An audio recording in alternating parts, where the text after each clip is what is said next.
Hey everybody, Dr. Ryan Molli here. And, it's been one tragedy after another over the past several months for two of my closest, dearest friends.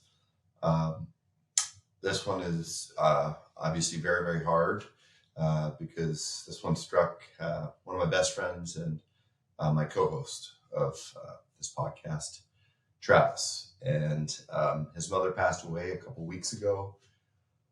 It's been exceptionally hard on him, his father, his sisters, their family. It was unexpected.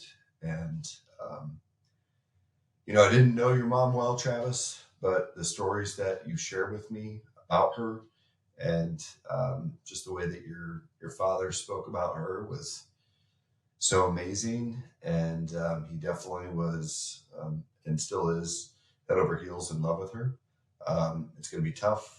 It's going to be challenging. It's going to be heartbreaking, and it's going to be a process. But I just want to let you know that I'm here for you as one of your friends, one of your confidants, one of your colleagues. And again, wouldn't want to be doing this project or any of the other projects that we're involved in together without you. So put together a little tribute for you and for your dad and your sisters to help you remember your mom, and hopefully enjoy this little mashup. It's something that I'm sure will bring a tear to your eye and hopefully warm your heart. So Kathy, you will surely be missed by all those that ever knew you and have loved you.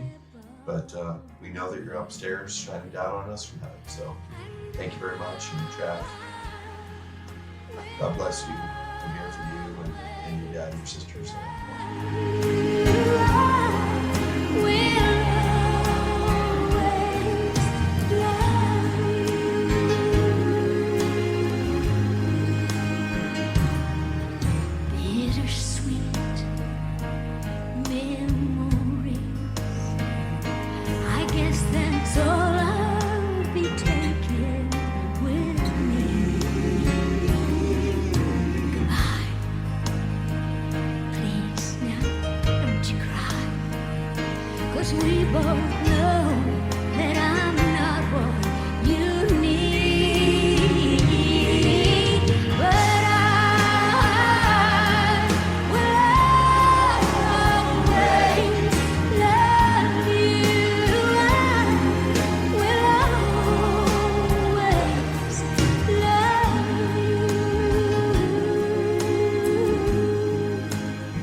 Welcome to Red Carpet Healthcare Solutions, hosted by Dr. Ryan Molli and Travis Buzzell.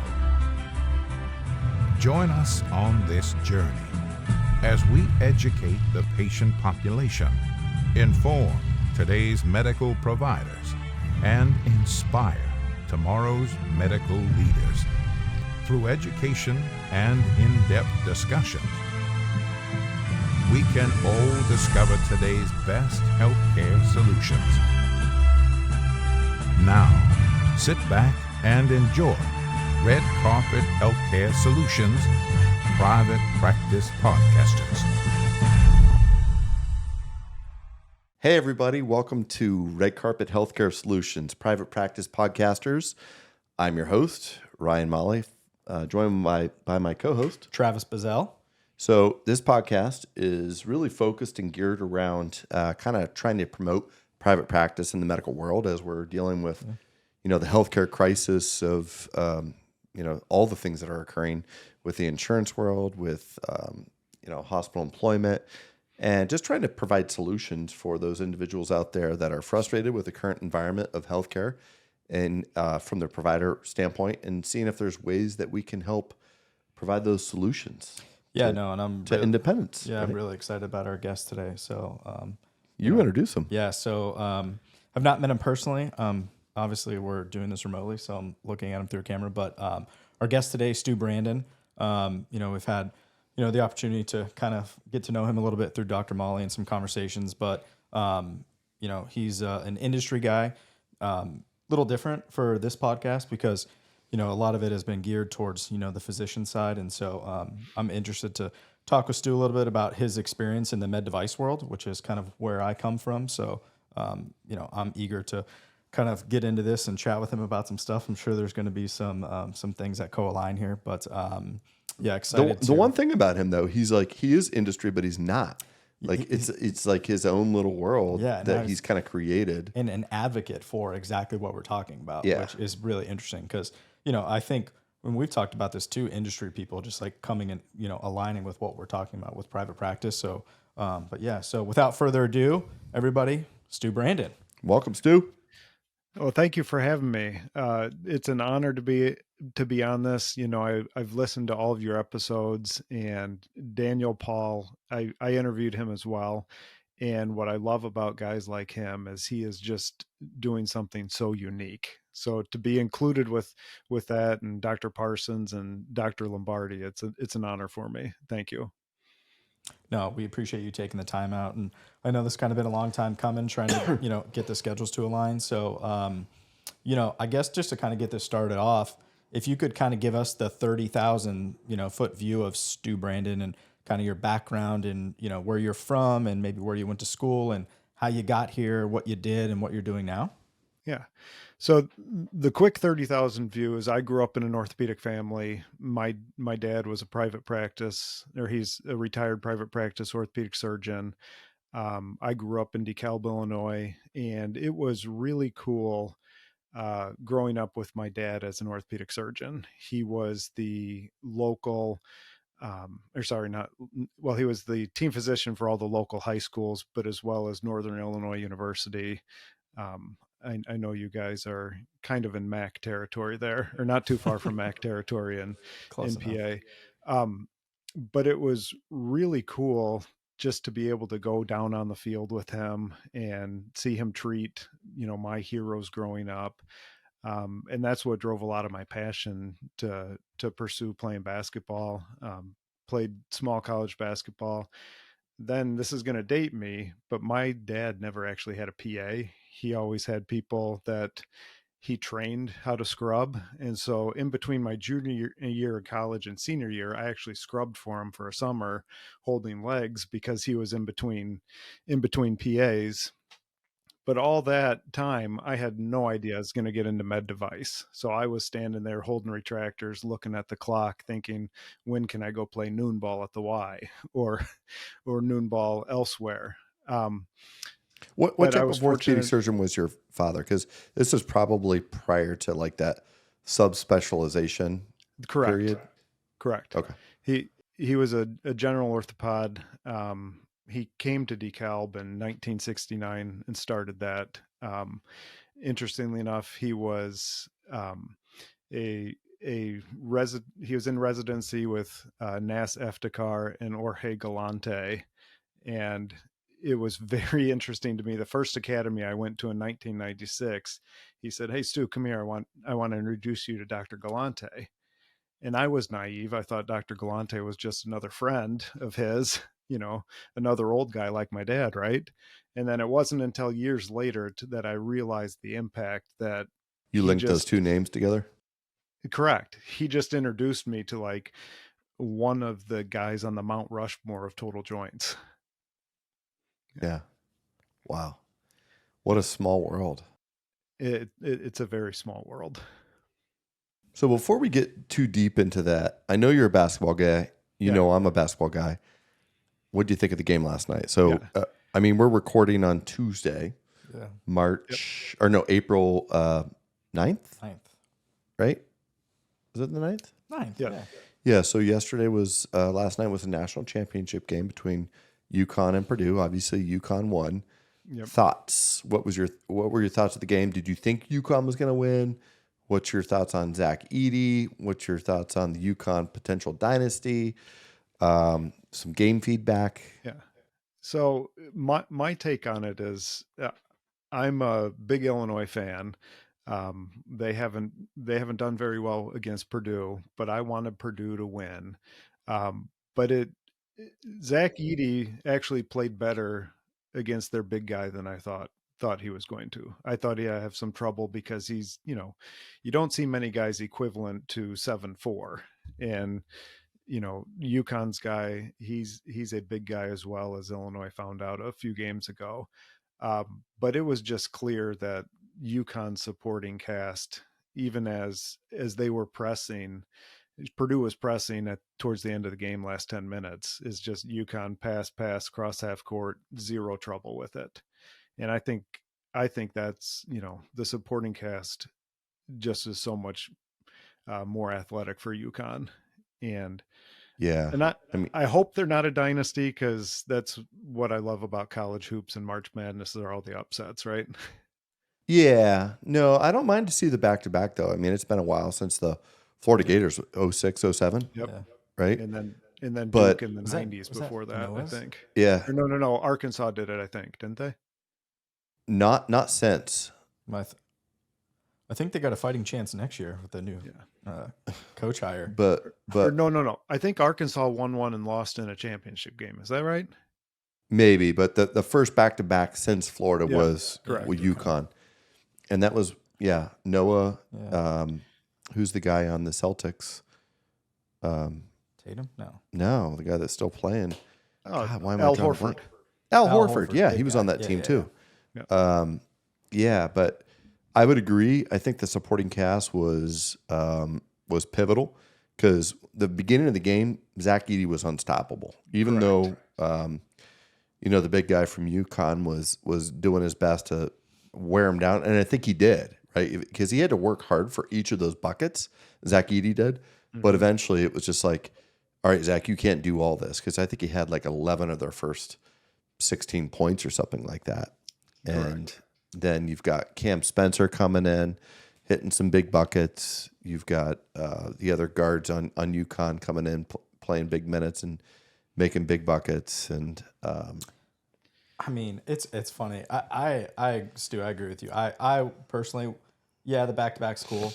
A really good friend of mine married a Purdue alum, and we were in Chicago at the beginning of December for their wedding, and I don't know, the day after the wedding, we were at a bar watching an Alabama-Purdue game, and, I kind of started to thought a little bit in the Zach Edey guy, and, my initial thoughts were, because everyone fills out one of those brackets, and I didn't have them going to the Final Four as a one, because everything that I was watching was just like, he's big, but, like, I just didn't feel like he was that athletic.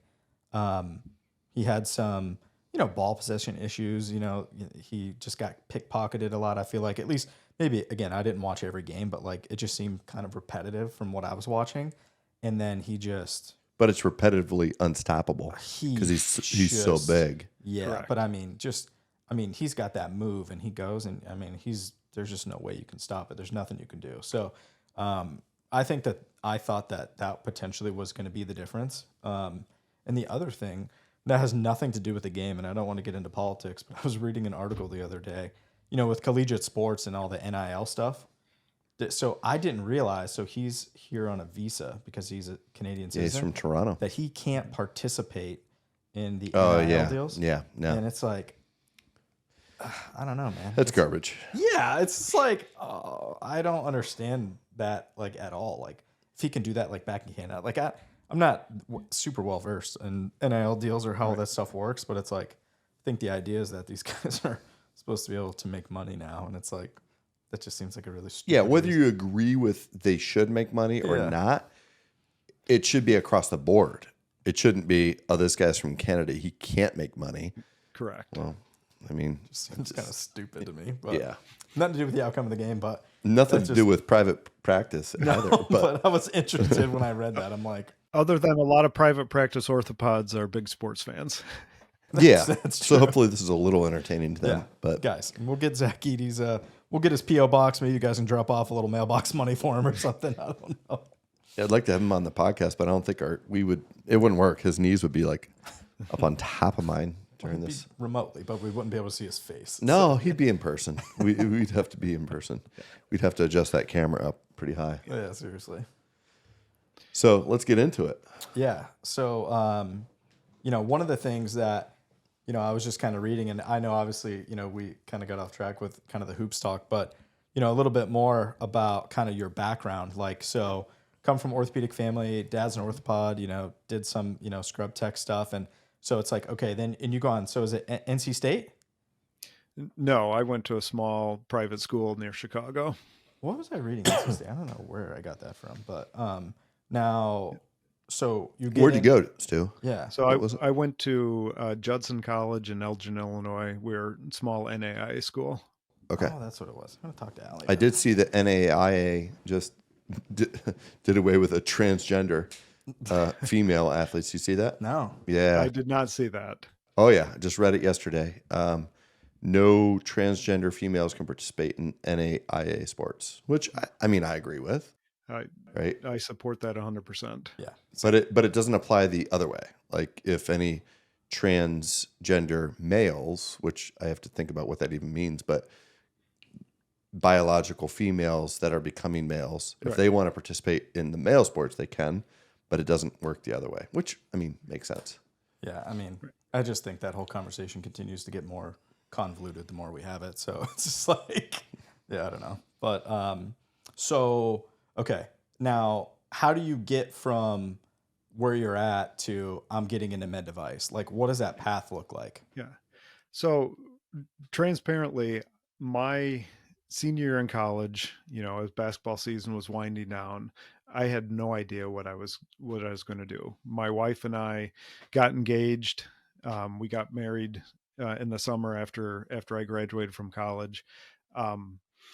But I was applying for jobs, didn't get anything. My brother-in-law had a connection with the Kane County Cougars, which is a Class A minor league team in Geneva, Illinois.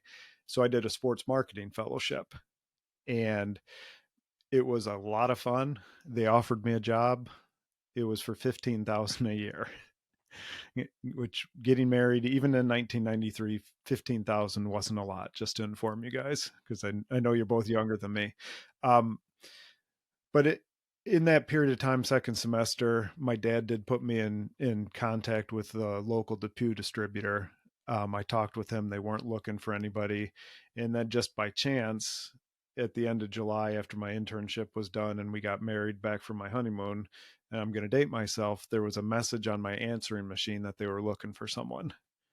So went, interviewed with them, accepted the job, and started September 1st of 93. So literally all I have done professionally for the past just over 30 years is medical device and mainly hips and knees. And at first, I wasn't really sure about it because I didn't want to get into sales, because I had car salesman as like the stereotypical, everybody in sales was like the car salesman. But then I quickly fell in love with orthopedics, being in the OR, being different place almost every day was really appealing to me. And, I would say within a couple months, I was hooked on it, and there's never been an option in my mind of leaving orthopedics. So it was DePuy from Correct. the beginning. I started with DePuy in 93. And how 20 years or so? Right. So I left basically January 1 of 2015 or 2014. So 22 years? Well, actually, so 2015, which was just over 21 years with them. Okay. Wow. Okay. And then were you a principal of a distributor? The Correct. DJO distributor? So, right. So I went to work with a DJO distributor. Some stuff happened there, and then I became a DGO distributor for a couple of years. I saw the writing on the wall when I learned a lot about quota, and when the one distributor left, I got a lot of his territory. It was a big sales decrease because he transitioned business to another company. And since I didn't hit my quota, they shrunk my territory smaller than my DePuy territory was. So when I realized that wasn't an option, I partnered up with a couple guys, and we started the process of getting into what we refer to now as a medical device broker. And kind of how that came about is, as we talked to some surgeons, as we knew our time, we needed to make another change. A lot of them said, "Yeah, Stu, I like this. I would use it for you," which was very flattering. But we started thinking, why are we trying to convince people to use the one product that we have rather than find them something that they'd be more excited about using? Yeah, I mean, just reading your email that you sent to Allie and to us about kind of like your transition from DePuy to DJO to starting your own medical device brokership, it makes so much sense to me. I mean, I'm an orthopedic surgeon. Yeah. I don't want to use the word loyal, because I don't use a product because of who the product is or that it's comfortable in my hands. But there's certain cases and scenarios where I look at a particular situation, I'm like for instance, this patient hyperextends. This may be a primary hinge case, and instead of using this hinge, I think this hinge would be good. Or this particular femur is a very dysplastic femur. I think maybe I'm used to using this company, but maybe an SROM may be a really good solution for this particular case. So from my understanding, what you do is you are like that surgeon's go-to person. Correct. And you kind of find the solutions for them depending upon what they want to use, either on kind of like their standard cases, or maybe they're more complex cases or more unique cases. But it's more of a relationship type of thing than I'm just using this company just to use the company. Is that fair to say? That's a fair way to say it. And as I talk with people, and I've talked literally with hundreds of reps, frustrated reps from big companies over the past few years, and we all agree on several things, that one company, even the big players, can't be the solution for everybody. Similar to what you said, I mean, there's a lot of similarities in joints. The differences are fairly small. Hips and knees, everybody claims to have the best, but ultimately, I'll equate it to, I'm a hobby woodworker, and there's certain tools that I like using. They just feel better in my hands than other tools. And mechanics are the same way. Why would we assume orthopedic surgeons would be any different than that? And you and I know that I'm a hobby woodworker too, so I feel that. Like, most of my power tools are DeWalt, just because that's what I'm used to. It's the feel, it's the color. For some reason, I like that goldish color. It just makes me comfortable. I'm familiar with how the tool feels, how the tool performs. I'm familiar with the batteries. All of that kind of stuff makes a lot of sense, and it translates into my day job where, it's like anything, sports, right? You give Mark McGwire or Sammy Sosa a bat that they aren't used to hitting 60 home runs with. Can they still hit home runs with it? Yeah, but as frequent or as many? Probably not, right? And people pay me to hit home runs. They don't pay me to hit singles and doubles in terms of patience, right? They don't come to me for that I'm walking to get on base type of thing. I got to hit homers. So I need to have something that I'm familiar with, that's comfortable. And I guess, is there a downside to like your business model? Are there any orthopedic companies that you haven't been able to work with or represent? So the downside is we are I don't want to say at the mercy of companies, but if the big companies today, Zimmer, Stryker, Smith Nephew, um, they want nothing to do with us because they want people 100% focused on their products. They want the volume. Correct. They want They everything. have sales But there's so many representation. quality products from smaller companies out there that you can create a very good portfolio. And even with that said, there may be cases where you would want an SROM or something. So even a broker, we can do most of people's cases or help them with most. But even through us, we all have some limitations. But the difference is for someone like you would have one trusted point of contact to be able to go out and find it. And this as a doctor, is if you use several different companies right now, people would smell blood in the water. Oh, Dr. Molli's business is at play. He used me for this or that. And the reality is that could be a hassle for you. Yeah. A lot of people calling and trying to get meetings set up. And it's just like, Correct. Listen, that's not why I use this. I'm not unhappy with my main big player, but Right. it is nice to have those options. So I would imagine though, say some of the bigger companies, say you and I say you're my medical device broker, Yeah. and I had a particular case where I did need an SROM. You don't work for DePuy. You probably you had that relationship prior, probably still have a lot of those contacts, but I would imagine that you could still help to facilitate getting me to use that SROM. 100%. Yeah.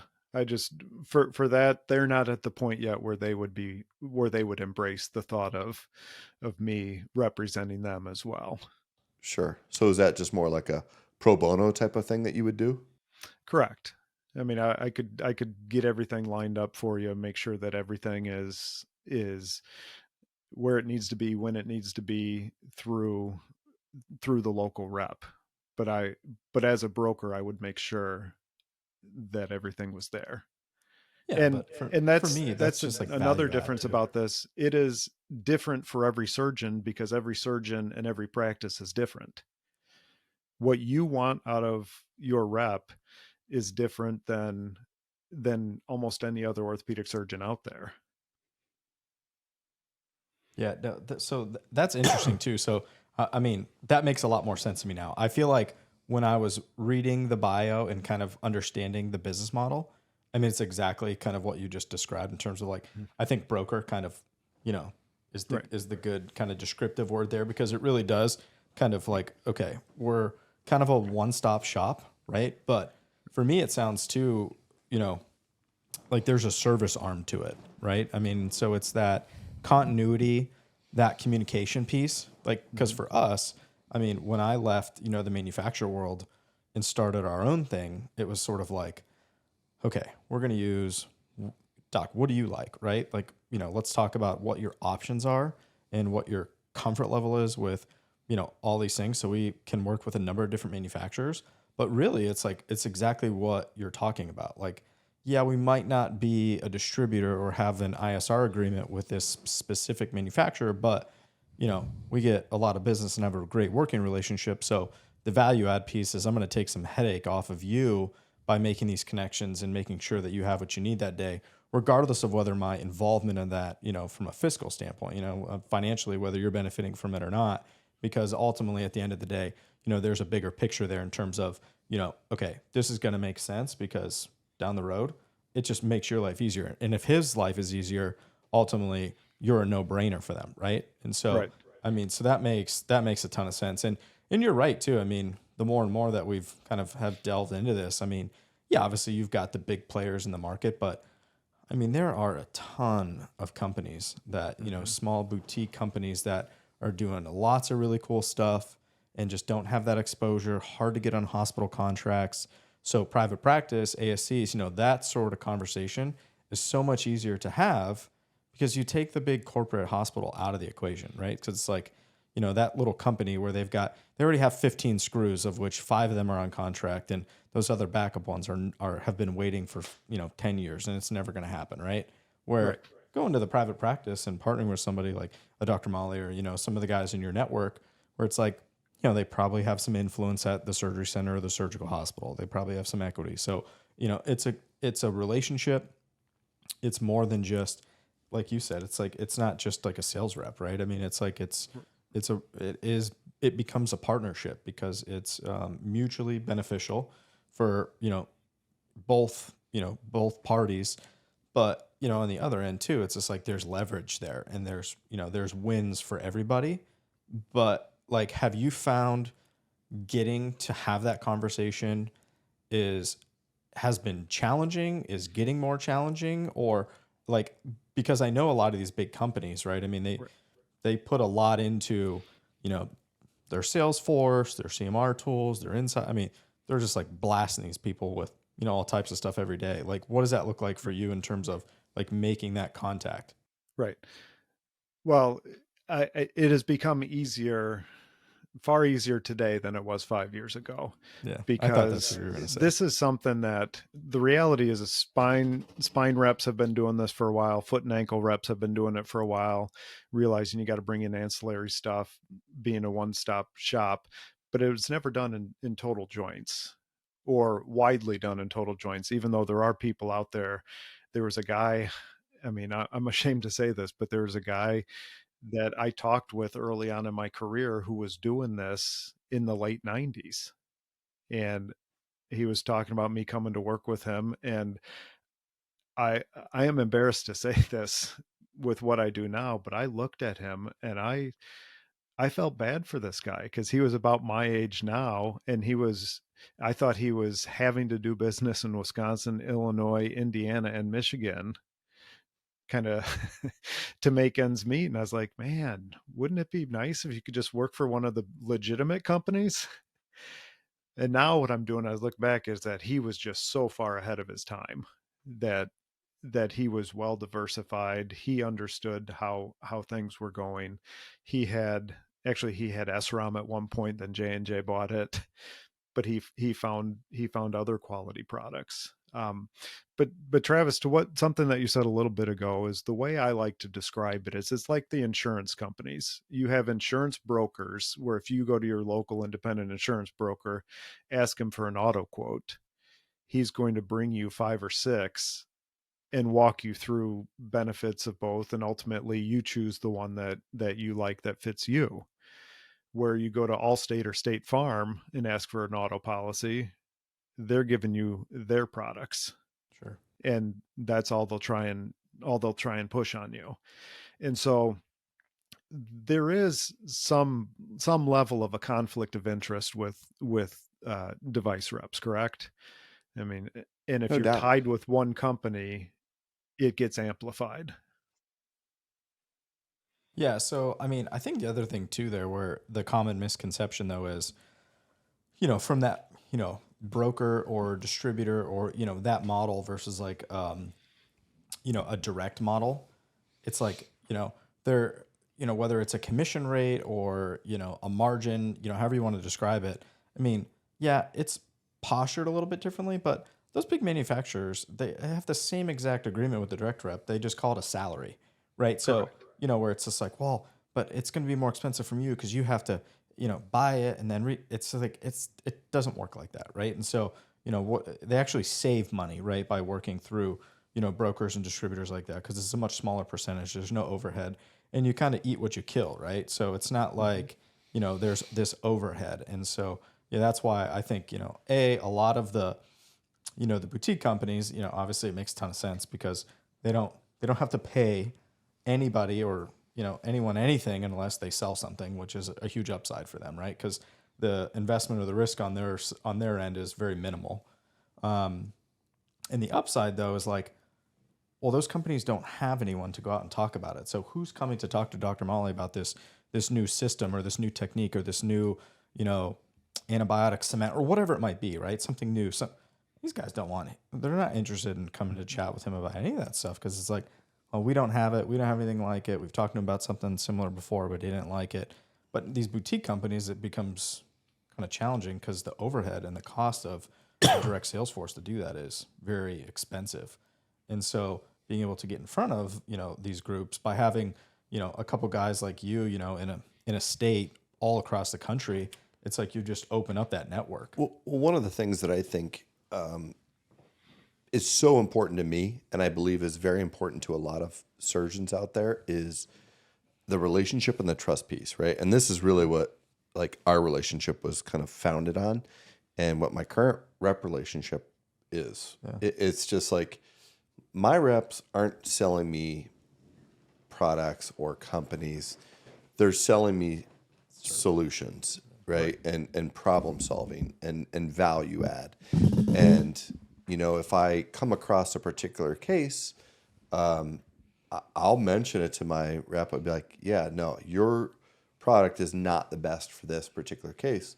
Can you reach out to this person? And I don't think I'm going to get my reps in trouble. And if I do, why would I, right? Because they're helping me. They're helping my patients to find the solutions that are necessary. Because still 95+% of my business is going to a particular company. But I love what you're doing, Stu. I mean, it makes so much sense to me.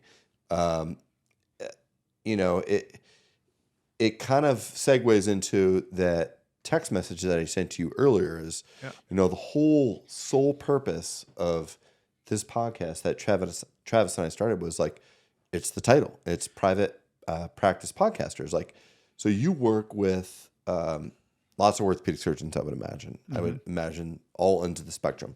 Employed physicians, independent physicians, independent that go to acute care hospitals, independent that have ownership and equity in ASCs, surgical hospitals. What value do you think that you bring, and what do you think that you can add to help swing that pendulum back for those individuals, those guys and those girls that are frustrated with the system, like the Daniel Pauls, like the Ryan Mollis, that want to really help promote independent practices and private practices? What value can you add to that? Yeah. Well, I think it all comes down to the heart of, you know, being a broker of products rather than a captive agent for one company. Because a captive agent for a company, as we talked a little bit ago, is they don't get anything unless their company's products are used. Just go back to my DePuy days is, you know, there's no chance I could do a business with anybody unless they used my DePuy products. Where as a broker, you know, we have everything that you said. We have hospital employed physicians who choose to use us because there's not a downside to it. The only downside is that some hospital systems are trying to reduce vendors, and you know, that's going to continue to happen. And I talk with reps that are concerned about that, and I say, yes, it's going to continue to happen. But the interesting thing about that is, as there continues to be consolidation that way, the smaller companies continue to chip away at market share. So how is that happening? Saying it's not a long-term thing with these small companies, but specifically to the private practice, you know, physicians or groups, what working with someone like us allows them to do, it allows each physician, you know, to maintain some level of autonomy. And I talk with a lot of orthopedic surgeons who every single year, you know, people are chipping away at their autonomy. You know, the hospital, CMS, you name insurance companies, you name it, everybody's chipping away at you, the orthopedic surgeon. And I have found that by and large, most orthopedic surgeons every year are growing a little more frustrated in dealing with the large manufacturer because they continue to make increased profits, you know, record profits as the number of joints just keep going up. And the numbers are just staggering when you really start to look at, you know, this isn't all total joints, but Stryker in 2023, I believe, was over $18 billion in worldwide sales. I mean, how much do they really care about a surgeon who may do a couple $1 million with them? Yeah. I mean, that's a very busy surgeon. And very busy surgeon that's not making a couple $1 million by doing that couple $1 million of business, right? As reimbursement continues to go down. Correct. And so I think that there is this frustration level with doctors. You know, I've had so many doctors say, even when I was with DePuy, they would have good ideas about something. And I mean, this is going back 10 years where they'd say, they don't care though. And, you know, all of these companies started as a small business. When I started in the industry, I remember DePuy going over 500 million in worldwide sales, which 500 million still seems big to me on one hand. Yeah. But now DePuy Synthes in joint sales in the US is like $3.5 or $4 billion. Wow. And so with this frustration, you know, I know myself personally, when I buy things, I would prefer to buy it from, you know, someone that I have a relationship. You know, I purposely switched away from Verizon a few years ago because they just got so big, you can't deal with them. And as a natural progression of any company, I've even had people say, Stu, don't kid yourself. All these small companies that you work with, when they get that size, or if they get that size, they'll treat people the same way. And that might be true, but at the size they are now, they're forced to treat people and do things differently to hopefully attain that. Well, I mean, if it gets to that point, there's plenty of other small companies that you can switch to. Right? Correct. When you when you don't feel valued anymore, there's other options. But specifically to the private practice group, is what I see is really beneficial is the way the big companies, if you have an ASC 4 or 5 surgeons, really doesn't matter. The way that they can potentially bring cost savings to you is if you go all in with that one company for all your joints, for pretty much anything that they make. They want you to get it from them.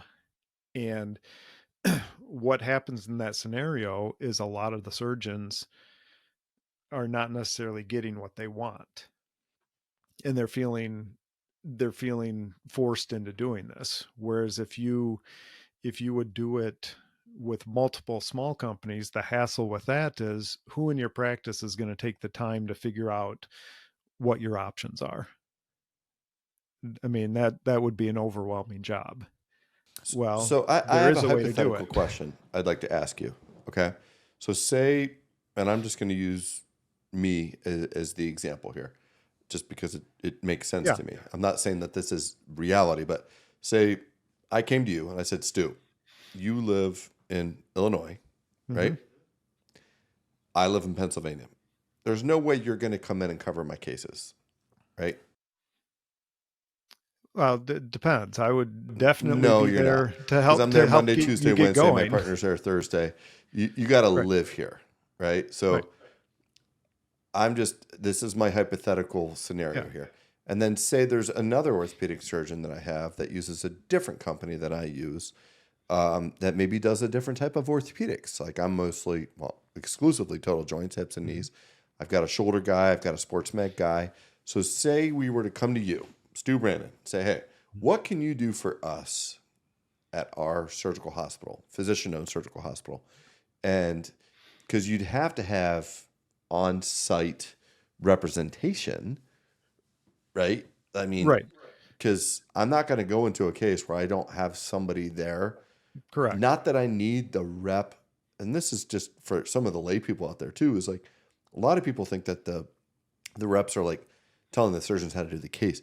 It's I don't really ever I'm never asking the rep how to do the case. Right. The rep is there to help my scrub techs set me up for success with instrumentation and step-by-step processes. And a lot of the stuff we do is like the same thing every time, 400 times per year for knees or 400 times per year for hips. But what could you do? Would it be you're pulling in 2 or 3 different reps to like make this equation work? Is it one rep? Because not all 4 or 5 of those surgeons are going to want to use the same company. So are you going to go and negotiate with all those? I'm just trying to understand the business model. So this is how it works. Is if in your scenario, it's about finding a starting place. and with you specifically, it's finding a starting place for your hips and knees. Getting to all in with a broker for your surgical hospital is not going to happen in a week. It's a process, because every single thing you might need to work through some kinks, you know, a hip, maybe some instruments you don't like or something. We find solutions or get custom made instruments to help your technique. And then you can gradually add more and more. And on the rep side, this is how it's happened in the past before. I personally have gone to places and stayed there basically for a few months and work things out. And we can find people to be the long-term everyday person, if that's ultimately the way things go. And that's the beauty of this. And kind of how I got into this was years ago when traveling scrub techs and nurses really started coming on the scene. I was talking with them at a hospital, you know, just over and over, and I would see them. And I said, "You mean you were like in Seattle, Washington last week, and now you're in Rockford, Illinois?" And they're like, "Yeah." And then I started digging in, and I was like, it would be so cool if, you know, towards the end of my career, if you could be like a traveling rep, which that is not what I am, but at this stage in life, both my boys are out of college and married, and I have the flexibility to travel different places, which has been really fun, because it's really neat to see how things are done in different places in the US. It's a lot of similarity, obviously, but there's a lot of just different things. So, like, I would say, obviously, Dr. Molli was giving you like an example, but Right. like, how far does your reach go, just for you personally, right? I mean, Yeah. For me personally, so our group currently, we do total joints every month in 4 different states: Illinois, Wisconsin, Tennessee, and Alabama. And, you know, depending on where it is a member of our team who currently is in Illinois.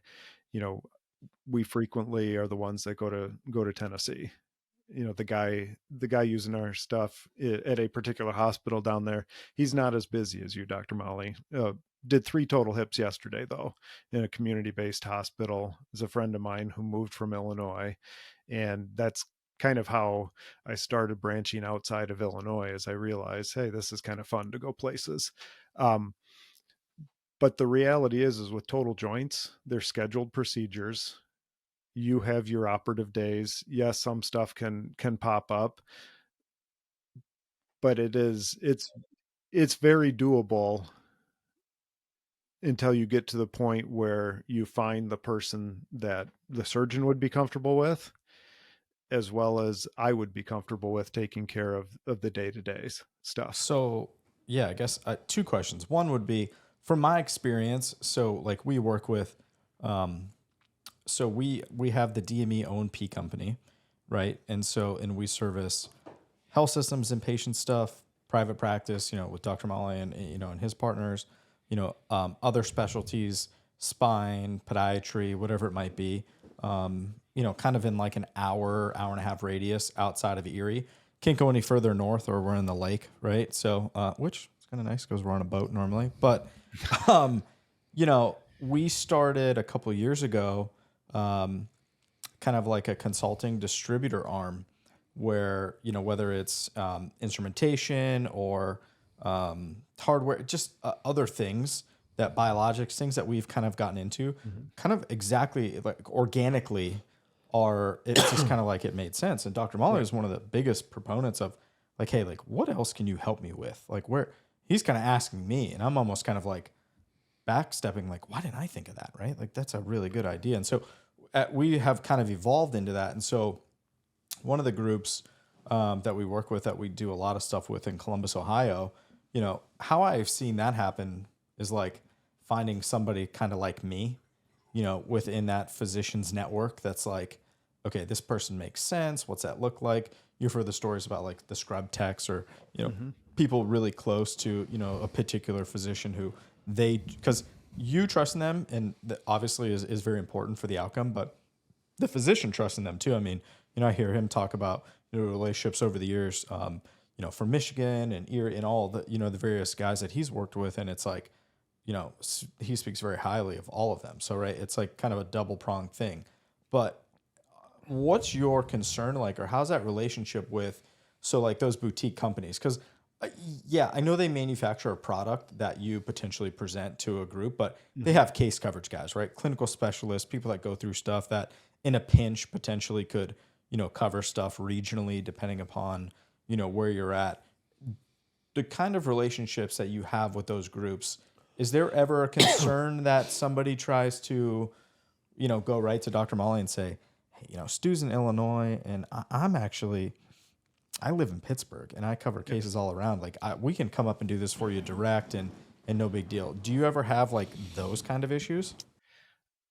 We have not yet. I do understand what you're saying. This is my take on it, is if we are partnering with the right people. I mean, as I've gotten older, my appetite for dealing with, certain sales reps or even certain surgeons is not what it used to be. And that's a beauty of not having this small defined geography. When I was with DePuy in Northwest Illinois, I I had to pretty much try and sell to anybody who would be willing to use my product. Even surgeons I, didn't want to deal with, where today the reality is I wouldn't go to certain people and propose to work with them. So I really don't spend much time thinking about that, even though, Travis, I totally understand what you're saying, and it could be an issue for a lot of people. I just personally don't worry about that one. So I guess like transitioning from, the roles you've had into, the broker kind of model that you've created, I know that in Ryan and I were kind of talking about, it's kind of funny. It was like, I feel like he's talking about insurance companies, like the quotas changing and the commission structures. And it's like more for less. Right. And I think, especially, guys out there that have been in the seat you're sitting in and folks like myself, it's like, we've all experienced that, right? It's like, the more math I have to do with these commission structures, the less money I'm going to make and the harder I'm going to have to work, right? It's like, I don't have I'm not a math major, but I'm smart enough to figure that one out. And so what we kind of alluded to, it sounds a lot like some of the insurance companies. It's like, he's got to do, 100 times the volume that they used to do, 15 years ago to make, a third of or a quarter of, the revenue that they used to generate. So like, how did that experience and like those things that kind of happened in your career get you to this point? Yeah. So for me, I mean, I remember starting, and the first national sales meeting I went to, I sat with a couple guys who, again, probably my age now, but I thought they were old timers. And they were just lamenting like, we had to give a hospital a discount this year. The industry's just, it's going downhill. But then obviously the glory years were late 90s, early 2000s, when the joint volume really started ramping up, prices kept going up. But for me, when prices started coming down through discounts, like legitimate discounts back to what the selling prices were when I first started, and then the way the companies responded to, quote unquote lost revenue, you give someone 20% discount, they're looking to get it back in some way or another. And so they just were gradually chipping away. And so over a few year period, we had 2 years in a row of a 1% decrease in our commission rate. And we also, our average selling price was down about 25% through renegotiations of a lot of contracts. Now, the selling price, to me, that's market forces. It's what's going to happen, and that's just our market being our market. But the commission decreases, my thought was always, look, if we're selling it for 10% less, I'm making 10% less, even if my because my commission rate's the same. So we had a compound effect of about 30% pay decrease over a couple year period. And I realized Because it at one wasn't point just a also, 10% decrease, right? what's that? Because you were taking, if your commission rate was X, now it's Right. Y, Correct. plus your sales price went down. So Yes. your percent of a decreased sales price is actually less, significantly less. Yeah. The net effect of it was my income or my team's income was down 30%. Versus the company's income being down 10%. Well, 20% was our average, but yes. Okay. Correct. And so Got it was it. the compound effect of it. And that's what the large companies are doing, is that they're chipping away at commission rate at the same time all the reps selling prices are coming down. And they're run by very smart people, don't get me wrong, but just think about it. I mentioned Stryker in 23 was like 18 billion in worldwide sales. What's 1% of 18 billion? If they decrease their reps, that's $180 million, if my math is correct. Yeah. Just by decreasing commission 1%. A lot of zeros. That's a lot of zeros. And so the numbers just become mind-boggling when you think through that. And they're very smart people that run these companies. You know, this is something, Dr. Molli, that you and orthopedic surgeons have been going through for years, is just CMS cut, gradual. And so I do think that these companies are, hey, we can do this. They're not going to get sympathy from their customers. Stu, I think this is a great segue into this question, is being a physician advocate, being a physician partner in a physician-owned surgical hospital. Are there economical, I'm not talking service advantages, because I think there's a huge service advantage to medical device brokers, but are there economical advantages to your model versus kind of the classic model out there? Yeah. There definitely can be. I mean, I can't make a blanket statement because I don't need specific numbers either, by the way. I don't even want to talk about that. I just meant like generalizations. But with the market being the market, I mean, there's a very real thing that the market share leaders feel pressure to keep their average selling price at a certain point. And I'll just do, here's another example that I've told a bunch of people in the past, is Zimmer's, number one market share in the US in hips and knees. I don't know exactly what it is, but I think it's about 30% market share. There's about 1.5 million joints done a year now, I believe. But to make math easy, let's just say there's only 1 million joints done a year in the US. If they took $1,000 decrease in average selling price across the country with their 30% market share, correct, that's a $300 million net profit loss. Mm-hmm. Yeah, and so they're doing everything that they can to keep margins as high as possible, prices as high as possible. There are certain times where they will do that, but that's where marketing comes in. The smaller companies a lot of times will be more flexible because they're looking to grow their business. And again, every company is going to ultimately set a floor price for me, because it's their company. I'm bringing to the table, I'm bringing options. And if I was talking to you, I would say, okay, this is what company A could do, company B could do, and company C could do. And obviously much more goes into the just price. You mentioned that before, but it is a consideration.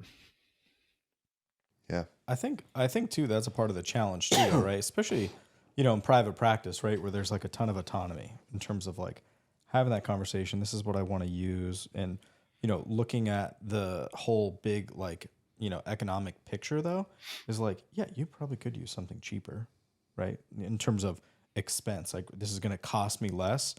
But I feel like, a lot of the smaller companies too, and not that the bigger ones have gotten away with this, but just some of the messaging, right? Because their reach is so big, right? And it's just like, you got a lot of the big guys using, the Zimmer Biomet guys, and they have a ton of fellows or, people that follow them, and then they just kind of fall in line too, right? But it's like, sometimes for me, what I've noticed, especially being around, Dr. Molli and his guys, it's like, compromising cost sometimes, ironically is a play on words. It's like looking only at, cost is like, it does cost you something else over here, right? It's like you Absolutely. say cost, but really you mean price, and cost and price are two different things. And so it's just like, it's interesting to hear, that from that side of it, because it's like, I feel like the smaller companies, they are the ones who are benefiting from that value add conversation, right? Exactly the things that you're doing, the things that you're talking about. It's like, you've got a really, really great product, and, we can get the margin down to where, it probably makes sense for you, or maybe some of the other bigger players aren't willing to go, in that area with volume or whatever, but we're looking for a partner. How can we help you grow? What kind of feedback can we get? Can this be a collaboration? How can we make your life easier? The bigger groups that's not the conversation that they're having, right? It's like they're sitting down in, a big room full of people trying to get a big contract so that force is a relative term, but just as well as I do that, it's like, if he's in a different situation, it's like, okay, well, these are your 3 options. And it's like, well, no. There's like 50 options. No, well, we're not looking at 50 options. We're looking at 3 because these are the people we have contracts with. So, for me, I feel like that's the biggest, advantage too, in terms of what we're talking about too with private practice and the autonomy of, being able to dictate and have the option to say, no, this is what I want to use because I sincerely feel like this is better versus, okay, well, these are the options that I have, right? Yeah, no, absolutely. And even another thing on top of that is working with the smaller companies is a lot of the surgeons I have found feel more part of, they feel heard by the company. As we just talked about some of the numbers, it's even for busy orthopedic surgeons, unless you're one of the chosen few that is, a design surgeon and help dictate the way the company is going in the future, there's not an opportunity for a lot of bright surgeons who maybe aren't in an academic institution or don't have the right connections to become influential within a company. There's a lot of opportunity for that. And even that, I mean, you talked about price and cost and value. That's a challenging thing, Travis, because we all define that differently for ourselves. And a lot of people try and think within these companies that, all orthopedic surgeons or all hospitals think this way, when the reality is it's not, because the way I buy things is different than either of you two. I mean, I don't even know what type of cars you guys drive, but I guarantee you all 3 of us choose cars differently, or we choose anything, we choose differently. And so why wouldn't that have an effect on people's decisions with medical devices? Because it does. So quick question. So your like breakdown, like private practice versus like employed physicians, like from your broker model, like what would you say your split is? Yeah. I would say now we still have a lot of hospital employed physicians, only because those were some people we've known for years and have made transitions with us. But the newer people that we are talking to, it is mainly private practice people. Okay. It works in the hospital, but there's a lot more layers. I mean, Dr. Molli, at your hospital, if you wanted to use something, tomorrow and pricing was appropriate, could you use it tomorrow in your private hospital? Absolutely. I mean, that's the beauty of private practice and physician-owned facilities is you're nimble, you're quick, you're not the Titanic, right? If you've got an iceberg straight ahead, I have the ability to turn on a dime versus let's set up a board meeting 2 weeks from now and we got to reschedule another board meeting after that. By the way, that one had to get canceled because this person couldn't be there. And we Right. talked about a million things and nothing got accomplished. We reviewed the minutes for 30 minutes and no one agreed upon it. Now we have to go to a VAC committee, and now we got to get a bunch of other Yeah, people involved who so- don't know anything. Yeah, yeah. My objective is to skip as many meetings as possible. It always has been. It always will be, unless they're meaningful meetings. Correct. But And you mentioned, I mean, nimble. That's the beauty of, in my opinion, what we're doing. Because when I was a DePuy rep, I was at the mercy of DePuy. How they went were the options that I had to be able to provide for you. Where literally, if you were doing business with me and you said, Stu, I can't do this anymore. You know, I was at a meeting, I saw company Y. Go talk to them. I want to find out more about that. I'm on the phone figuring out I'm facilitating that for you. And we can be that nimble the same way that you can with your private practice. well, that's kind of like this podcast, right? It's healthcare solutions. You're a problem solver at heart, just as Travis and I are. And I mean, I genuinely appreciate that. I respect that. That's what I look for when I'm looking for partners in any endeavor that I go through. Is like anybody can point out the problems, but the real valuable people in my life are the ones that can deliver on the solutions. Yeah. Because I don't need any more pessimists in my life that can say that's a problem. That's a problem. Anybody can do that. It's how do we get through this? Because as I tell my boys and I tell my team every day, where there's a problem, there's a solution. I mean, that is like, if there's an epitaph on my tombstone someday, that's probably going to be at least one of the. Right. Well, and the reality is where there's a problem, there's multiple solutions. Yeah. There's multiple solutions. It's and- not just one. There's more than one way to Correct. skin a cat. Correct. And even what's right for you in your private practice is not right for maybe someone in Texas. Absolutely.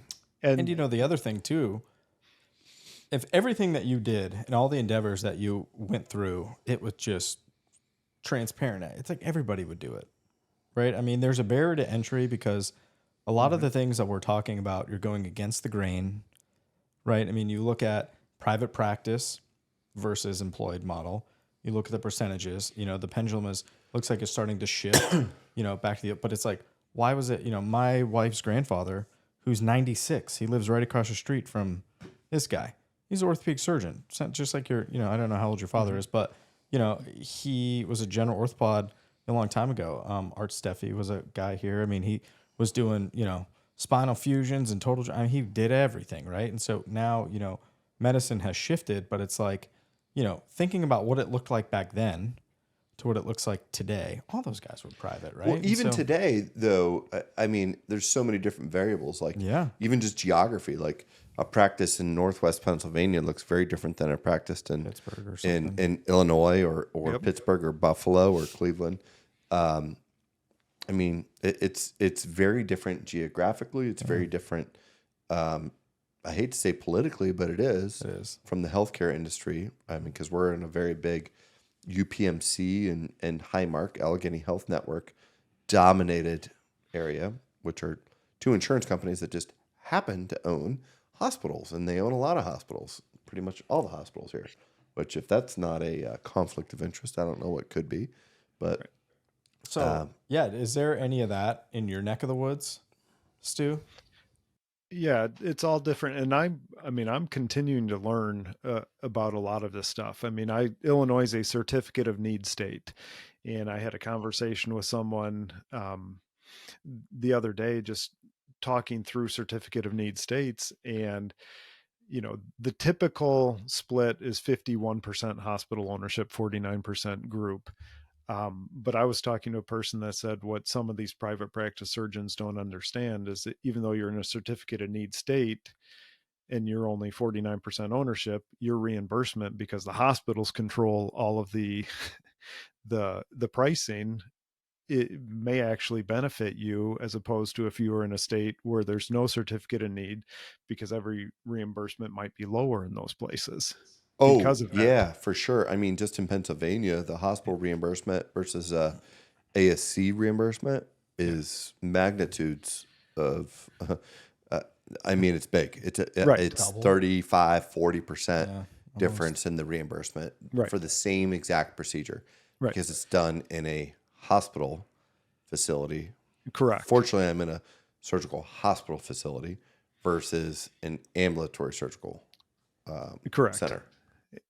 And so I'm continuing to learn about a lot of different things, which is another part of what we're doing now that I really enjoy, because all of this, just business in general, intrigues me. And Same. when I just worked for one company, there wasn't that much to worry about because I couldn't get outside of it. I couldn't be a problem solution or a problem solver unless it pointed back to my company. And so from that aspect, it's been a lot of fun because being a former athlete, there's nothing better for a business person than to be an athlete, just because you learn so many valuable lessons. Life's not fair. Breaks don't go your way. We were talking about basketball earlier. Right. You think it's a charge? They call it a block. Correct. I mean, it happens. I'm teaching my boys that every single day and every single weekend. My middle son's playing travel basketball, and he's like, I didn't walk. I didn't do this. I didn't do that. I'm like, it doesn't matter if you think that Correct. at all, because you're not the ref, and life isn't fair. And Right. Your opinion, I don't want to say it doesn't matter because I value it, but it really doesn't change anything at the end of the day. I mean, the other thing too is like, you make that shot 9 times out of 10, but there's that one, right? It's like, it's not possible. Someone the other day where they were talking about the Pirates and they were like, they lose yet? And I'm like, you guys do realize how long this season is. They're going to lose, right? Like, they're 5-0. It's like the Pirates are on a streak. I'm like, hold on, guys, just pump the brakes. It will be fine. Like, they'll figure it out. They'll figure out how to lose, or they'll catch a couple L's. Definitely. Yeah, I'm not a Pirates guy. So while we're kind of off topic here a little bit, Stu, you mentioned something earlier before we came online about a little surprise about, I think, a Columbus connection or something like that. Yeah. So can you go there? Yeah, you did a JIS fellowship, correct? Correct, with Adolph and Keith. Correct. Adolph Lombardi and Keith Barron. Yep. So mine is Tom Mallory, who started it, right? Yep. So his brother, Bill Mallory, the Godfather of the Godfathers. What's that? The Godfather of the Godfathers. Yes, like correct. I had Adolph on as the Godfather, but Tom Mallory was the Godfather. Correct. So when I was growing up, Bill Mallory was NIU's football coach. They went to our church. So I grew up, I knew, Bill and his family, his sons, Mike, Kurt, and Doug, and just to see their progression. And then even Will Mallory was tight end for the U for the past few years. I think he graduated. It just interesting. And I remember my dad telling me that, that Coach Mallory's brother was an orthopedic surgeon in Columbus, Ohio, did a lot of total joints. And so orthopedics is a very small world, isn't it? That's funny. Unbelievable. And I mean, you're talking about like the Mallory head prosthesis. Correct. Right? Which one of the few people that you were talking about that get the opportunity to do that kind of stuff. It sounds like he was one of them. Tom Mallory, I didn't have the pleasure of working underneath him, but I did have the opportunity to meet him on a couple occasions during my fellowship. The INSOL traveling fellowship was coming through during my fellowship year, and Adolph hosted that group. We all went over to his house for dinner. We went down into his basement, and Dr. Mallory actually came over and gave us a talk. He had been retired at this point for, I wouldn't say a decade, but probably close to it. As many people may or may not have known, he was afflicted with Parkinson's disease and kind of forced into retirement. I think before he would have wanted to, was always work. Had a little bit of a come to Jesus moment, I think literally, and a bit figuratively too, but he started to get into art. He started to do paintings and things like this. And he gave one of the most eloquent presentations that I've ever seen, that I've ever been part of. And I just sat there in this basement and watched him speaking to fellows from around the world come in to learn about hip and knee replacement. And here is this legend of all legends talking about perspective, life, very, very little orthopedics. Mm-hmm. And the one thing that he did mention to me that I'll remember for the rest of my career and for the rest of my life was how he was so focused on his work, yet his only real regret was he wished he would have spent a little bit more time or a lot more time with his family.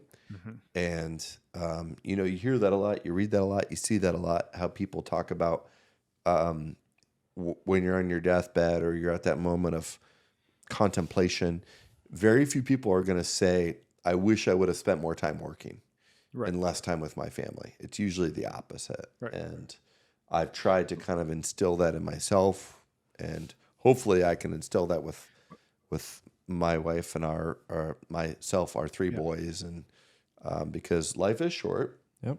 What we do is meaningful. It's impactful. It's important. We change lives, but you will never get that time back with those loved ones. And to hear that from somebody that's on the other side, that was reflecting, all the artwork that he was showing was artwork he did. He was an artist, and he started doing paintings and stuff, and he would put up these inspirational quotes and ideas that he had, and the backdrop would be his artwork. It was phenomenal. Well, I'll go a step further here, just to a personal story from my orthopedic surgeon dad. What he instilled in me, and this is truly amazing. So I'm the youngest of 5, and 4 of us were athletes. I'm the youngest. My oldest sister's 10 years older, and but my two of my sisters were Division I gymnasts. My brother, he played small college, but he had 12 varsity letters, Division III. His teams never actually finished less or behind or farther down than second place in any of his sports. Wow. Any of his 12 seasons as a college athlete, never finished. So he was a 3-sport athlete. But, what's that? He was a 3-sport athlete in college. Yeah. Small college. Wow. Well, what sports? I pick on him. Yeah, soccer was one of them. That was my next question. What sports? Tell me the first one. What's that? What was his best sport? He was just a very good. Soccer was actually his best sport. Track, was that another one? Nope. Football? Nope. Well, soccer and football are same season. He wasn't a kicker. So soccer, basketball, and baseball. Oh, yeah. So he had soccer. Was he a wrestler? Baseball. And basketball. Baseball, soccer, basketball. Correct. Okay. Wow. But so he was 4 years older Jeff, than me. Illinois. But this is where I'm getting into. My parents were at every single thing I did. It seems like. And I remember they would miss an occasional high school game because they went to my brother's game or they went to my sister's gymnastics meet. But by the time I got to college, and I took this for granted until I had kids, is my mom missed one of my basketball games in 4 years. And my dad, who was an orthopedic surgeon at the time, missed 2 of my college basketball games. And I remember being worn out when my kids were in youth sports. And I remember, I was like, how in the world did they do that? But that goes right in line with you talking about, Dr. Mallory, and just what you're trying to do. You're coaching your boys, their travel teams, and that has a huge impact. I look back at that, and that was one of the most impactful things that they did to me that I wasn't aware of at the time until I had kids. But I think that really kind of circles into what we're talking about in the big theme of entrepreneurship, right? I mean, I think just as like a general theme, whether it's a med-device broker or, private practice physician, but it's like, not to suggest that, other folks that, from employed models, don't have that option either. But it's like, you have the autonomy, right? To create, it's funny. It's Dr. Paul sticks in my head. I mean, that interview, he was great. And he's like, you know what I did Wednesday afternoon? I took my kids to the zoo. And I'm like, Right. I actually love that. Right. So it's like, the autonomy to you create your schedule, right? And you can look ahead and it's like, I can move things and do what I got to do. Right. And You can take as much vacation as you want. Yeah. And you love it or hate it, no matter who you are. People that hate it are generally people that don't have that ability to do that because they're employed.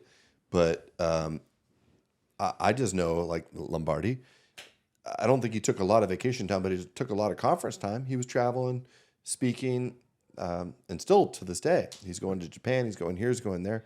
But like having that ability to do what you want to do, whether it's with your family, which is what I'm choosing to do a lot of my time, because you're not going to get that time back. So I love it, Trav. I mean, it's just another huge, I think, feather in the cap for the private practice guys because it does allow for that flexibility. No, it does. And I think even from, I think Stu probably could speak to it just like me. I mean, even with, private distributor owners or, broker or, whatever you want to call it, from my perspective too, it's just like, and you know how hard that can be, right, Stu? Because it's like, yes, there is autonomy, but there are a lot of people that potentially look to you for guidance on certain things, right? There's a certain, I got to make this call, I got to make that call. Can we do this? Can we not do that?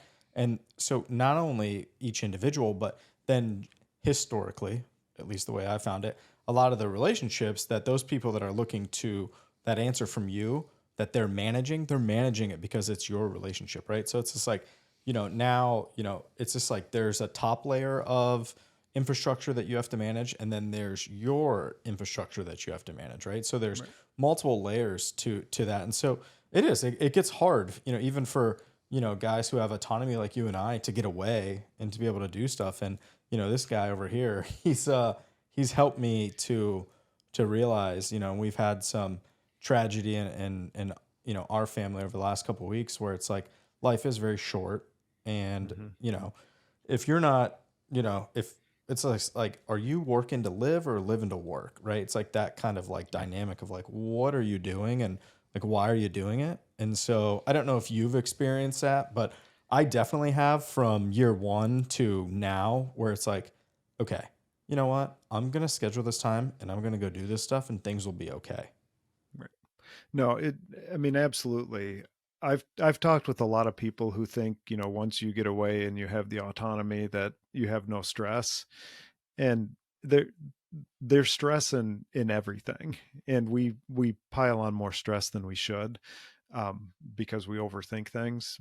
But, someone who's a DePuy rep or works for just one company, they have stress because maybe their options are limited. Or a hospital employed physician, same thing. They have stress. We're now, I think I heard you have, how many, you have 40 some employees, Dr. Molli? Close to it, about 35. Yeah. So that brings on an additional level of stress because those people are. It's my biggest stress. And easily, honestly, I love my employees. They're great, but it is absolutely easily my biggest, most difficult, challenging stress. Correct. And so that's what a lot of people don't understand. And don't get me wrong, I would not give up the different stress I have now to go back to something else. But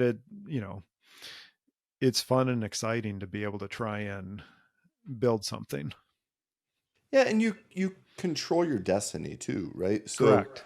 It's trait again. I love it, Stu. You're not saying that this is all great and this is all bad. It's not that. Not at all. For some people, private practice isn't the right option, right? I'm the biggest, staunchest, most outspoken private practice advocate you're going to find, but it is not right for everybody. I don't know what the percent is. Maybe it's 50-50. Maybe it's 60-40. I don't know. And I don't even know which way the 60-40 would swing. But I can tell you for me, the only option for me is private practice because I can control my destiny. I can control my schedule. I can control the care and the way that care gets delivered to my patients. I can control the implants that I use. I can control the care that I deliver. It's just, I don't like to be told what to do. And I've never been that 9 to 5 person. If you're that 9 to 5 person and you just want to do your thing, and I don't mean just do your thing as like a slam, because that's the other downside. If you do private practice and you own the private practice, there's a lot more headaches there than there is with, employment, because you got to take care of all your employees and you got to run the business. But I actually enjoy that. As much as I say that's my biggest stress, it's also my biggest liberator, because I don't have to go to those board meetings at the hospitals and deal with all the headaches that I did previously. I'll say, though, the one thing that to me is interesting with kind of what you're saying, though, but it's like you have more control, not only of what you do, right, but I think of the experience. That's it. Yeah. From my that's the whole reason I do what I do, is the experience for my patients. And it's so funny because I heard this story. I forget the guy's last name. Jesse is his first name. He was the guy who invented coconut water. I don't know if I'm sure you've heard of coconut water. Right. He sold it to Coca-Cola for like $1 billion or something. And he and they're like in their late 20s. They start a broker, kind of like you, Stu, but for private jets. And he tells this story about Kobe's agent. And they book a private jet with him, and he's supposed to fly to Durham. He's going to meet with, or Raleigh, excuse me, a kid from North Carolina. I don't think he ever says his name, but he's supposed to be this huge recruit. They're going to sign him. And there's a 9-hour delay for a mechanical issue with the plane that they brokered for him. So he gets on the phone, and it's just like, this guy's pissed, right? And he's telling this story, and he's just like, the way that he approached it, though, was like, 1 in 100 flights, there's this issue, and we're not going to compromise your safety for, and he goes through this whole thing, but he's like, and I apologize. And if I could do anything to, fix it, I would. But if you give me another shot, I promise that we'll do everything that we can to make your experience good, and the experience and this and that. And so this guy, builds this multi-million-dollar, private jet agency off of this guy resonated with that conversation, the acceptance and kind of the acknowledgement of, hey, shit happens, right? And nothing I can do about it, but, we're going to elevate your experience. And he wrote into like every contract that he signed with any major athlete that it was like I don't know what it was, but it was like $1 million for each one of these guys in private like jet travel. And they brokered all the jet travel with his company because of that. And so I don't know. I just heard that story a couple of days ago, and with kind of what we were talking about with like the experience and elevating, that value add and like that sort of stuff. It kind of it resonated with me because that's everything that we're talking about, right? Right. Well, it gets back to the thing that excites me the most about what we're doing. And I'm sure Dr. Molli, you're the same way. Travis, you're the same way, is that with all the challenges that we have in the orthopedic industry today, I personally feel that there's never been a better time for someone like me than right now, because of all the technologies that are out there, even the use of social media, LinkedIn as a way to connect with people that there's no chance you would have done it before. And where there's problems, there's opportunities. And ultimately, if I don't build the business or help build the business that our group wants, it wasn't because there was an opportunity there. And that's just a really exciting part about it. And, you mentioned Dr. Paul. I'm a huge fan of his. It is so cool to me that he has the ability to be an orthopedic surgeon and just tip the traditional model completely upside down. And that's not for everybody, obviously. He pokes that bear every day. And Correct. I like it 2 or 3 times a day because. Oh, man. Yeah. So but it's very cool that he's able to do what he wants to do, even within orthopedics. Well, and he's doing it the way he wants to do it. Yes. And it's sustainable for him. Yeah. Right. Like, Again, not going to be the model for everybody. No. Correct. Absolutely. Probably for very, very few. Yeah. And love Daniel to death. I mean, he was Same. a guest on our podcast. I think his practice model and mine are very, very different. He's not doing 800 joints a year. Right. Right. But he's providing unbelievable care in an unbelievable manner to the patients in his community. And it's a different avenue. And Correct. I think that the summary of like all of this, because I think we need to wrap this up here soon, but it's the book that I'm having our leadership team read. Have you ever read the book, Stu, or heard of the book Unreasonable Hospitality? Yes, I'm in the middle of it right now. Will Guidara, right?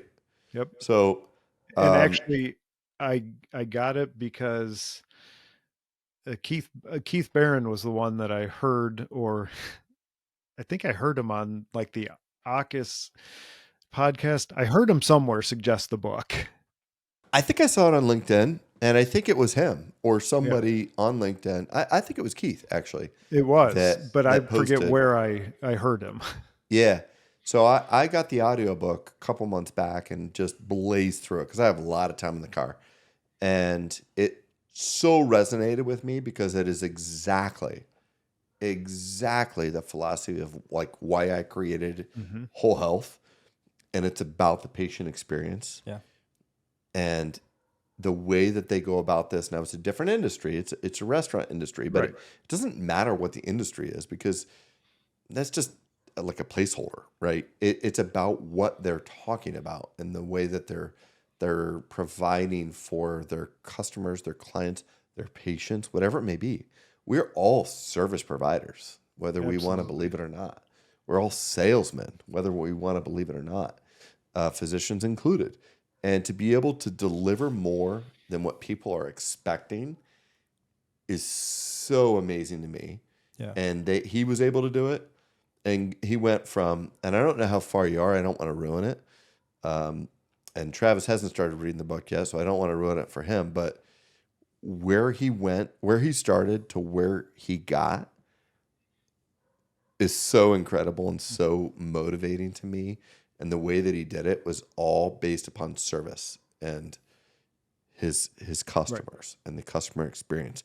And the things that they were doing for their customers at a restaurant, they were Googling these people and finding out stuff about them that seems like kind of creeper-ish. And then like making their time at their restaurant that much more special because they would do something just for them. Yeah. That no one else would have known about them. But they researched the customers and they found a way to find out who these people were. So when they came in, they didn't say, "Who are you?" They greeted my name when they walked in the restaurant, which is, I'm telling you right now, I'm doing that at Whole Health. And that's why I'm having you guys read this book, and the leadership team is we are going to create unreasonable hospitality at Whole Health. Right. It is pretty amazing, especially patients today are far different than they were 30, 40 years ago. You know, medicine has changed. Joint replacement has changed. I mean, you know, what's the average age of your joint replacement today? I don't know what it is, but it's far younger than what I saw when I started in the industry. It's not mid to late 1993. 70s. It's probably early 60s to late 50s. Right. And I remember, so the demands of the average patient's far different than it was 30 years ago. It was mainly pain relief 30 years ago. Now it's pain relief and function.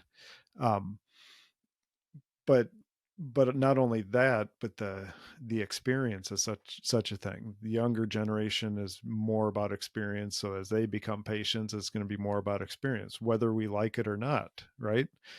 And catering to people in a different way can make all the difference in the world to any industry.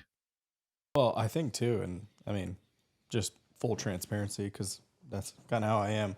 I honestly, they're not, I mean, at this point, I mean, yeah, you classify them as patients, but they're customers, right? I mean, that's what he said, right? I mean, everything is a sales cycle, and it's like, yeah, I get that there's, you know, a lot more involved in that cycle in terms of liability and that sort of stuff, but, you know, they're consumers, and, you know, they have the power of the internet now and looking at things and websites, and how someone does this and how someone does that. I mean, quite honestly, I mean, I know a lot of them don't, it's just a community thing and a regional thing, but there are a lot of people that come from all over the place specifically for, Dr. Molli or, whoever it might be, or, and guys in your neck of the woods where it's like, I'm coming there specifically for them because I read that he does this technique and I read that this is superior as opposed to, it's just like, 20 years ago. I mean, they're not reading articles about, surgical technique. It's like, you're the surgeon, you do it. You know what I mean? Yeah. So, yeah, I mean, I don't know. I just feel like, things have changed over the years. So I'm going to give a plug here real quick because you're not drinking it yet, Stu, but you got a bottle of this, right? I did get a bottle of that, and as I mentioned before we started, I didn't have any because I would have fallen asleep had I had some.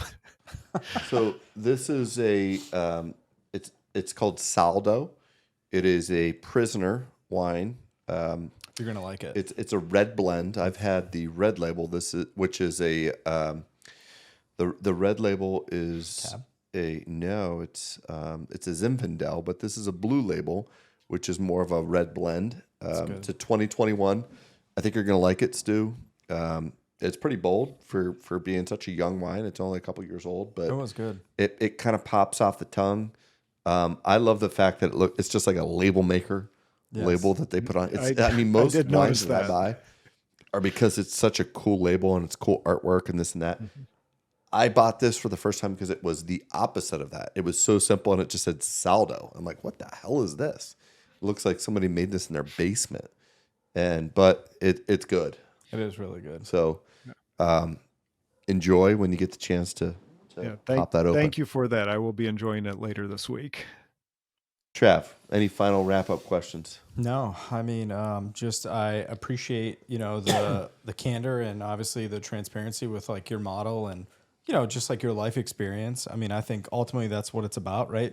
The experience. I feel like that's kind of maybe the theme word of, this episode. It's just like your experiences, our experiences, a patient experience. Patient experiences. Yeah. I mean, it's just like, so I appreciate it. And quite honestly, I look forward to connecting, with you outside of this. So, thank you so much for the time. I appreciate it. I'll send you his cell phone so you guys can. Yeah. Well, I appreciate you guys having me on. And what I have learned over the past 10 years is my love for the industry has gotten greater. I enjoyed it a lot, but it's so much more now because there's a lot of problems out there that I do talk about problems a lot on LinkedIn, but I want to be part of the solution to these. And as we talked earlier, I 100% agree with this. What I am doing is not for everybody. It's not for every private practice orthopedic surgeon, and that's fine. But there are enough people out there who think like I think or think similarly to me that there's tremendous opportunity not only for me, but a better experience for them as well. Amen. I couldn't echo that enough with just the way I practice medicine. I'm pretty direct with how I approach medicine, how I approach my patients, what I think is the best method for my patients, not just surgically, but like the care delivery method. My love for private practice, my love for concierge medicine. Again, not right for everybody, but I'll tell you what, It works for me. And I think it will and will continue to work for a lot of other physicians moving forward. So, Stu, I just want to thank you for the time that you have given us tonight.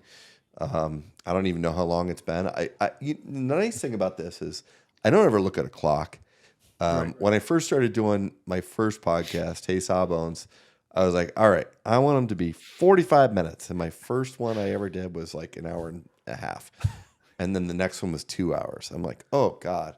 And then I started researching this and that. And, I just let it go. And people that want to tune in. People that don't. And people that want to fast forward.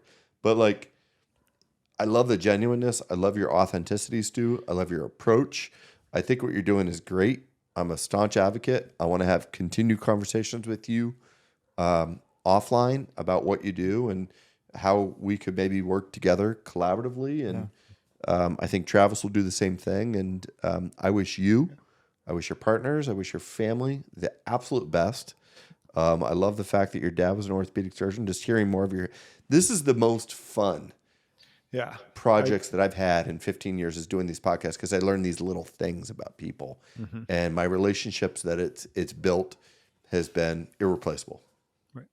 And it is very cool to realize there are a lot of people out there who they're not exactly like you, but there's similar thoughts. There's more commonality than maybe you thought.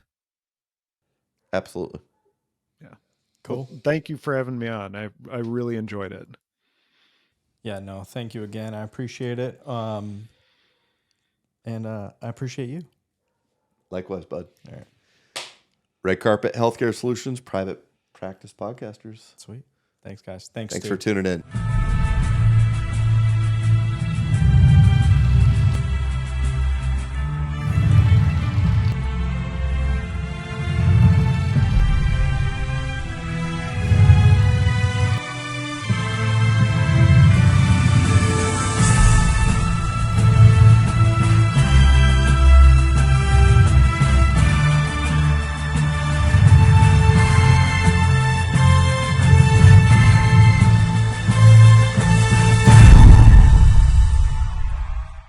As a disclaimer, this podcast is for general informational purposes only and does not constitute the practice of medicine, nursing, or other professional healthcare services, including the giving of medical advice. No doctor-patient relationship is formed. The use of this information and the materials linked to this podcast is at the user's own risk. The content on this podcast is not intended to be a substitute for professional medical advice, diagnosis, or treatment. Users should not disregard or delay in obtaining medical advice from any medical condition they have, and they should seek the assistance of their healthcare professional from any such conditions.